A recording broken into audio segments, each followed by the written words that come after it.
Welcome to the Coast to Coast podcast, brought to you by Play Picks and the Lines, coming to you from the West Coast. Josh Lander, joined by my guy Nate Weitzer on the East Coast. We've got a fun 11-game slate tonight on Wednesday night in the NBA. In this one, we're taking a look at the Phoenix Suns headed to those pesky Timberwolves, one of the best teams in the league since the All-Star break.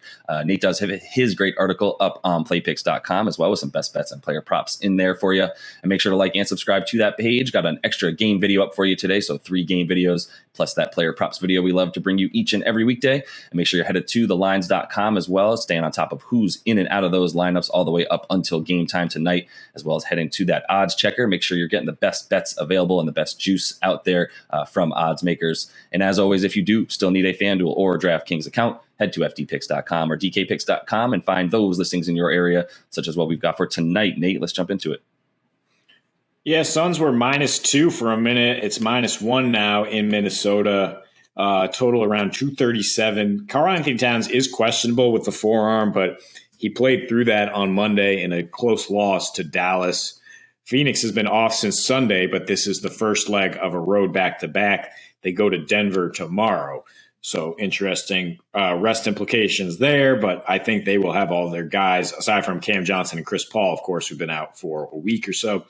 The Knicks are +7.5 at the Hornets here, looking at the other games. Kings +6 at Pacers. The Hawks -5 at Pistons. Warriors +7 at Heat. The Nets -2 at Grizzlies. We will break that one down for you, as well as the Celtics, which is -5 at home against the Jazz. Magic -2 at Thunder. Rockets +10 at the Mavs, who are without Luka. Embiid and Harden expected to return, with the Sixers -7 at the Lakers, and then the Spurs are -10 at Portland. I mean, it's just an opportunity to get the best team in the NBA at a pick'em line here. And I know the Wolves have been the best team according to net rating since the All-Star break, but they've beaten 4 good teams in that span, all of which had at least one of their stars sitting, I believe. I mean, most recently, Milwaukee sat Giannis, gave up 138 and lost. And they do have 2. I mean, the reason the net rating is the highest there is because they have 4 wins against the Blazers and Thunder, who are actively trying to lose games by as many points as possible at this point. So it is a bit of fool's gold here if you're thinking that the Wolves are suddenly one of the best teams in the NBA. That being said, they are very good, and they are very good at home defensively. So it's not the same kind of slam dunk over as if this was in Phoenix maybe, or as if the Wolves were still playing the same kind of ball they were earlier this season, where they just scored 130 or tried to score 130 and didn't care if you got 120. But the way the Suns are playing offense, I would lean over, if anything, if you are looking that way. I mean, they're averaging 120 now in 14 games without Chris Paul, whereas they were getting 113.7 with him. The pace has picked up with more young guys there, with Cam Payne and Booker running the show.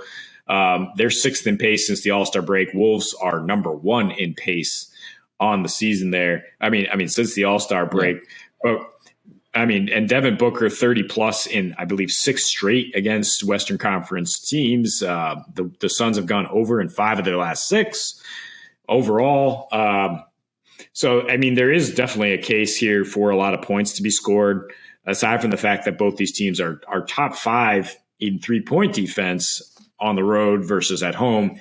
In this situation, we shouldn't necessarily expect a lights out performance from deep, but I like both the bigs to get it going. I like Booker to get it going in mid-range. But really, yeah, it's just taking the Suns, who have been extremely good, as we know, it's straight up, not necessarily covering at a high rate. And as road favorites, kind of the biggest example of that, they're 23-3 as the road favorite, with an average margin of victory of 10.2 points per game. But that's only good for 16-10 against the spread. You basically don't have a spread tonight. So I think that's why you feel great just hitting the Suns at -1, maybe mixing it in with other bets that we talk about tonight. We got Nets, we got the Celtics, both expected to win in their situation. So just a good opportunity here, throwing in the extra game video to just say, let's ride with the Suns against this upstart Minnesota team.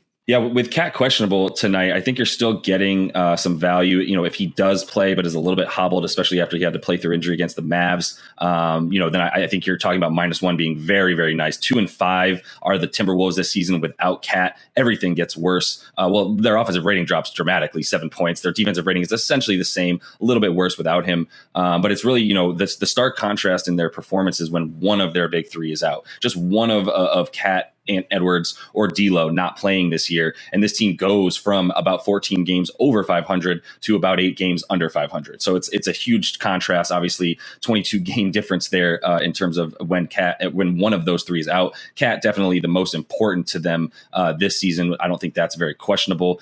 You talk about some fool's gold with them and who they've beaten as of late. They beat 4 good teams, all who are missing their stars. You mentioned Golden State, Miami, Memphis, and Milwaukee. They were all missing at least one star in those games. At the same time, I do think that there's a difference in who they are this season. I do like them a lot more, but at the same, sticking to what we're looking at here with the Suns, it just trumps everything that we would want to feel good about with Minnesota. That would have us taking them tonight. If Cat does play, you've still got DeAndre Ayton, who has had some success in his 2 seasons playing against Cat a couple times. Averaging about 18 and 11 in those games. With plenty of shots to rebound the T-Wolves are playing at that 103.5 pace. I think you like that very much for them. The Suns, it's a little bit interesting. The Suns going over on the road lately, and the Timberwolves going under, which you would not expect. At the same time, a lot of those totals that the Suns were going over were not 237.5. Obviously, I mean, there's a couple 230s in there, but then you're talking about 222.5, 221.5, et cetera, and 226 against a bunch of teams that do play fast as well. But all those totals remaining that low and going over, it's like I said, they're well below the 237.5. So I don't love even touching that spread, that total at this point, just because I do feel so good about the Suns -1 with that pick'em.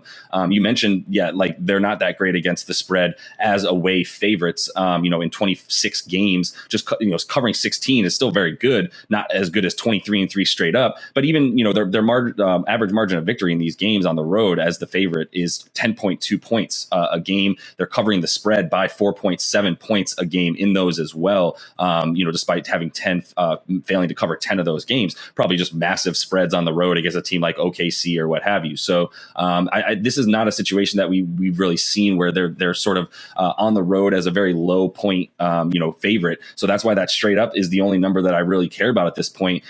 Book without CP3 at this point, we know what he is. 30 points a game, 7 to 8 assists, and they're 10-4 at this point without him, beating plenty of good teams in that time frame as well. Granted, they are 48-10 with him, so I think that they do need him back to make this playoff run. That's not even a question at this point. But as far as it's still being a regular season team, able to handle a team like the Wolves that they have for a while now, -1 is nothing, and this line is currently incorrect as far as we're concerned. Yeah, well, here's another one for you. I mean, the Suns having not played since Sunday, so they have a 1-day rest advantage. They're 19-3 with a rest advantage straight up, 12-10 against the spread. So again, you expect them to handle that -1 spread. And if this game is close, as odds makers are predicting, you got to look at Phoenix, a historic 28.7 net rating in clutch time on the season, 28-6 in those close games. The Wolves are, even in their hot stretch here, only 3-2 in clutch time in 22 minutes. They're 17-18 against teams with winning records on the season, and they have a 0.3 net rating, about 500 in clutch situations on the season in general. So even if it gets close here down the stretch, and even though Chris Paul is not out there and he's responsible for some of this clutch performance, Cam Payne's showing he's one of the better backups out there. And now he's over his illness. They have Jay Crowder back as well to replace Cam Johnson a little bit. So, I mean, they've won 4 of their last 5 in Minnesota, and CP3 was only there for, I believe, the last 2 of those. So they know how to win in this spot. They can pull out this win without their leader, of course, and as they've won 6 of their last 7 since getting Booker back from the COVID list. And you mentioned Ayton. I mean, Dwight Powell just had 22 on nearly perfect shooting against Cat on Monday because he's not necessarily trying to bang right now with that arm injury. So, expect a good game from Ayton, high efficiency there. And I think I'd look at his props as well if Cat is about to play through another injury. Yeah, for sure. I mean, the two-player performance doubles I really like tonight. Ayton double-double. That gets you plus 210 on your money. He did have that in their game earlier this season, 22-12 against the Timberwolves. Booker, 30 and a win, one of our favorite bets, in the last couple months or so. That gets you plus 260 on your money. So even better there. His point prop's at 29.5. So you might as well go ahead and just hit him to get that, 28.5. So, one more point than is needed there, plus the W, which we both like, with that extra juice coming because it's such a small spread. I think you'd like both of those, but that DeAndre Ayton one feels really good, and I would definitely keep an eye on whether or not Cat is coming in and out, or is going to be in the lineup tonight. And if he's not, then I'm going to go ahead and smack that for sure. And I'm going to make sure I'm on thelines.com to check that props tool, so I'm getting the best odds on those Ayton props tonight. And that is all the time we have for you in this one. Make sure you like and subscribe to that page. You can check out all 4 videos we have for you tonight, including that player props video. And until we see you next, happy betting.